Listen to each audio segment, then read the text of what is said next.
I'm going to take you now to Ecclesiastes chapter 1, verse 12 onwards. I, the teacher, was king over Israel in Jerusalem. I devoted myself to study and to explore by wisdom all that is done under heaven. What a heavy burden God has laid on man.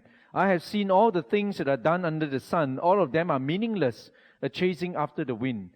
What is twisted cannot be straightened. What is lacking cannot be counted. And I thought to myself, look, I have grown and increased in wisdom more than anyone who has ruled over Jerusalem before me. I have experienced much of wisdom and knowledge. And then I applied myself to the understanding of wisdom and also of madness and folly. But I learned that this too is a chasing after the wind. For with much wisdom comes much sorrow. The more knowledge, the more grief. It's you with pleasure to find out what is good. But that also proved to be meaningless. Laughter, I say, is foolish. And what does pleasure accomplish? I tried cheering myself with wine and embracing folly, my mind still guiding me with wisdom. I wanted to see what was worthwhile for men to do under heaven during the few days of their lives.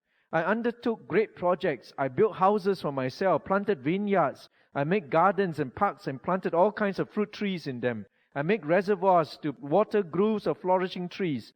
I brought male and female slaves and had other slaves who were born in my house. I also owned more herd and flock than anyone in Jerusalem before me.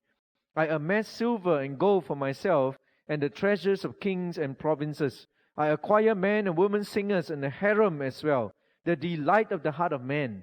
I become greater by far than anyone in Jerusalem before me. In all this, my wisdom stayed with me. Notice that's the second time this phrase comes up. I denied myself nothing my eyes desired. I refused my heart no pleasure. My heart took delight in all my work, and this was the reward for all my labor. Yet when I surveyed all that my hands have done and what I have toiled to achieve, everything was meaningless, a chasing after the wind. Nothing was gained under the sun. Then I turned my thoughts to consider wisdom, and also madness and folly. What more can the king's successor do than what has already been done? I saw that wisdom is better than folly, just as light is better than darkness.